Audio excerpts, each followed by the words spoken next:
Hi everyone, Ryan over at Disruptive Products. What I wanted to talk about today is the DT15 and what kind of sets our rifle apart from a lot of the other rifle manufacturers out there.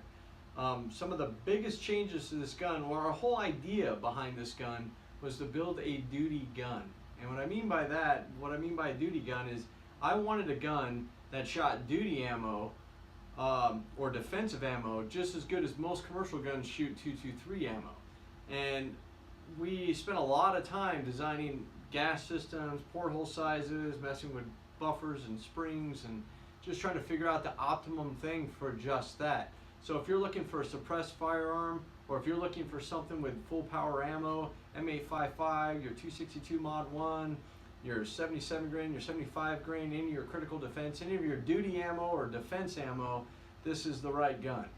Now, that also being said, it will also shoot the .223 ammo. So we designed it specifically for you to be able to still go out on the range, shoot your normal practice ammo, yet really see the benefits of this gun when you're shooting your full power ammo. And we'll explain a little bit later how we're able to accomplish that. But I wanted to talk about a few things about our gun. So this is the DT15 pistol. And basically what we have here, the only thing we've added to this gun, the way you would get it right out of the box, is we added the down and defense fixed front sights and the BCM kinesthetic grip here. Other than that, this is exactly how this gun will come out of the box. And let's talk a little bit about it. Let's start first with the barrel. All right. So the barrel we decided to go with, guys, there's a lot of stuff out there. A lot of people hear about chrome lined and hammer forged, and those are all good barrels, but we decided to do a hand lap barrel. Now, why do we do that? So we feel that chrome lining is kind of an old process. It's been around a long time. The problem with chrome lining is once you've actually done the rifling and you chrome line something, you mess with some of the tolerance. It's never as smooth as it used to be. So what we went ahead and did, and these are hand lapped, and because they're hand lapped and cleaned, and not on top of that, they are melanited coated on the inside as well as the outside, so these are all melanited. And because of that, we're getting sub ammo away out of our 10.5 barrels, as well as our 16-inch barrels, of course. But our 10.5s are all sub ammo away. We're getting 3/4 groupings with 75 grain bowtail hollow point. So going back to the barrel here, we went with a standard kind of a government profile on this, because we know these things, we wanted them to be able to run hot, run with a can, and still keep on going. The big thing here is the porthole. So we make several different porthole sizes. We actually make crane spec. That crane does a .070 hole spec, and we actually developed a few guns with that crane spec, and that's mainly for guys who wanted to have a dedicated can on their gun. For the rest of you guys, we went out there with a high-speed camera, shot these guns, opened up portholes, shot a gun, opened up portholes, tried all different kinds of ammo out there, and we think we found the optimum porthole size. So we went with this .071, and basically what that allowed us to do was basically shoot all that defense ammo, throw a can on your gun, still not be overgassed, and still run .223, cycle .223, lock to the rear on .223, and what we tested it with was like Walmart, Winchester white box, range packs. So it was able to shoot all that stuff, all your Freedom, all your general ammo out there, and still lock to the rear with those guns. Yet, when you run that MA55, get beautiful 430 extraction, throw a can on this gun, and get 3 o'clock extraction, and that's just running a carbine buffer. Now, we also are throwing in an H1 buffer with each one of the completer kits, or if you bought the whole gun, and that H1 buffer is basically if you wanted to run a dedicated can, or you wanted to run a can that day, it only takes seconds to switch buffers out, so it'll just make it that much more smoother, that much more reliable. The other thing I wanted to talk about is the rails, all right? So we did the multi-rails, the M-LOK rails, the M-LOK rail system, and basically we wanted the maximum amount of real estate on your gun. So we decided to do a 9.6-inch rail. Now these are M-LOK rails. They do have QD end plates on both sides. Now the QD on the rail itself, we actually made them, they have pivot points, so they can't rotate freely all the way around. So if you hook a sling on there, it's only got a little bit of degree of movement on it, which is what we wanted on the rail. And on the back of the receiver we have QDM plates, but with this one it rotates freely, so that way if you're switching shoulders or doing anything dynamic like that, you're not getting bound up by that hinge. So we wanted it to actually move freely. But back on the rail, guys, we've got 9.6 inch rail. We decided to do some wire tie down holes all the way through the sides here. So you have wire tie down, goes all the way down the sides, also lightens it up a little bit. On the top, we went ahead and cut out the top here to also lighten it up and allow different wire tie downs. You can go through the top and through a hole, or whatever helps you tie down your gear. On the 15 inch, which comes on our DT16s, 15 inch with the exact same thing, just extended, and you have a lot more holes on the top. Okay. Now we didn't go all the way to the back just because we want to keep some rigidity out here, especially where the heat and the barrel nuts are. All right. So getting up to the our upper receivers, guys, we didn't want to just go out there and go to any shop or mill, or even us mill our own uppers. We wanted government uppers. We wanted the reinforced government M4 uppers out there. So these are actually, you know, majority of our uppers are marked just like this one with Colt. You can see the Colt emblem in here. These are government overran uppers, 775 hammer forged, so they're going to be tough. And they are M4 marked at the front, and you will see milled T engravings on here. These are milled, not lasered. So these are milled. These are real deal military uppers. Inside the uppers, we got the BCGs, of course. Inside our BCDs, we went with H&M. They do, I think, the best nitriding out there. We did these black nitrided, so they're slick, they're smooth. Carbon doesn't stick to them, much at all. They're easy to clean. These are MPI, HPI tested. They are marked. They are staked.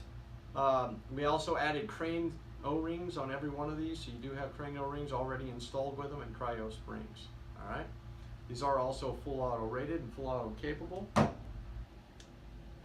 Going to our charging handle, guys. This is a charging handle you're going to get. It's nothing really fancy on the charging handle, guys. We figured if you're going to get a gun like this, if you want to run with this, this is again billet. This is 6061 billet aluminum.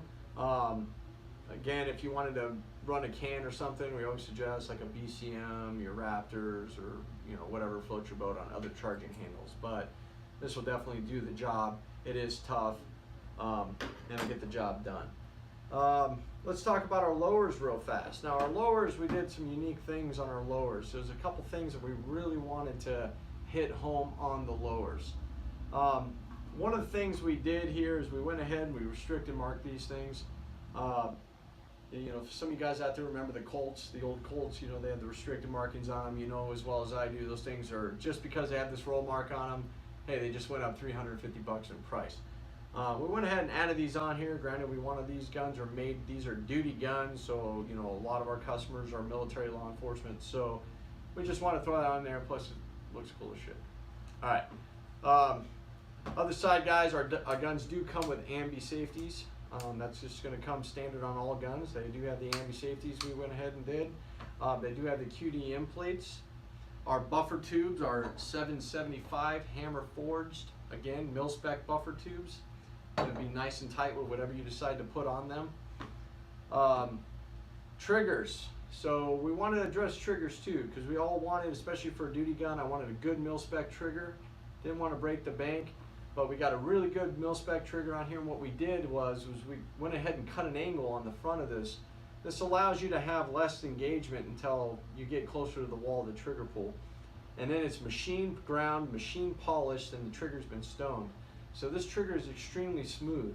And as you shoot it, naturally just gets lighter and smoother, but there's no grit in this trigger, and that was something that was very important to us. We wanted a really good quality mil-spec trigger, and that's pretty much what it is. Magwells, we went ahead, if you can see this, we flared the magwell as much as we can and kept this thing mil-spec. So we opened it up as much as we can.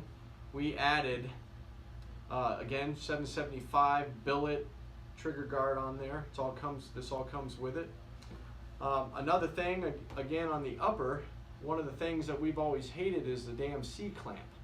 So you get that C-clamp that goes right here, and what that C-clamp usually does is, well, fall off, and anybody's trying to put one on, they're just a pain in the ass. So what we decided to do was just remove the C-clamp, create our own pin with a gnarled area up here. It's a lot thicker at this end, so you never have to worry about losing a C-clamp, that coming loose and your spring breaking loose and doing anything, your doors just flapping around. I'm sure we've all seen that on the range. So we went ahead and fixed that issue as well.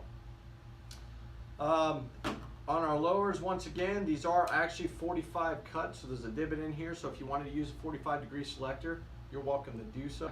Actually, every spring in this thing is actually set screwed in, so you don't ever have to worry about the rust and anything like that. There's drain holes on here. They'll drain hole right out. There's, you know, all the rust or anything like that, you won't have to worry about it because just water's not going to get to them. Let's also look at one more thing in here. So I wanted to show you is we also added in our lower a Teflon top screw. Now what this will allow you to do, if you want to use it, but it's included with the lowers, but if you'd like to use this piece, that little green tip part in there, you can actually tighten up the lower and the upper together to get, you know, zero play in your gun. So you can set that up to however you like it. We just thought we'd add it in there because, you know what, we figured, hey, if you want to use it, if you don't want to use it, great. If you want to use it, it's value added. So we thought we'd just go ahead and add that on there. All our guns come with BCM grips, BCM stocks. We find those are kind of our favorite out there. We have lots of different options in the pistol categories, from the CAC to the SB3 to the tail hook. So we have all those options on there, whatever floats your boat. Again, we can make these guns, guys. These are all made in-house here in Tucson, Arizona, so we can pretty much build. The sky's the limit. These are all different guns that we've built, all DT15s. This one has the Trek on the end of it. You can see how that pairs nicely with the rail. This one's completely like a military model, as well as this one right here. Same kind of thing. You can see it with the Surefire. This is the Surefire Mini. You can see that on here. And then we went ahead and built like kind of a more of a lighter weight version in that same kind of scenario. Our guns weigh, guys, 5.6 pounds. That's it. 5.6 pounds with the magazine when they're fully built. Granted, your ammo and stuff's going to determine more of the weight on that. That's why I don't like giving you a weight. I know loaded, but I know that's how we carry it. But believe it or not, there's differences in ammo weight. All right, just wanted to talk about a little bit about that. Thank you guys very much. You can pick up any of these products at disruptiveproducts.com. Again, disruptiveproducts.com. Please take a look at us on Facebook. Like us on Facebook, Disruptive Products Inc. Like us on Instagram, disruptive_products. And please subscribe to our YouTube channel, Adaptive Firearms. Guys, hope to see you out on the range. Thanks and be safe. Right now we're shooting just MagTech. This is a 62 grain 5.56. Okay, 62 grain 5.56. We're just going to go ahead and put this in, show you a few rounds. Again, 62 grain 5.56.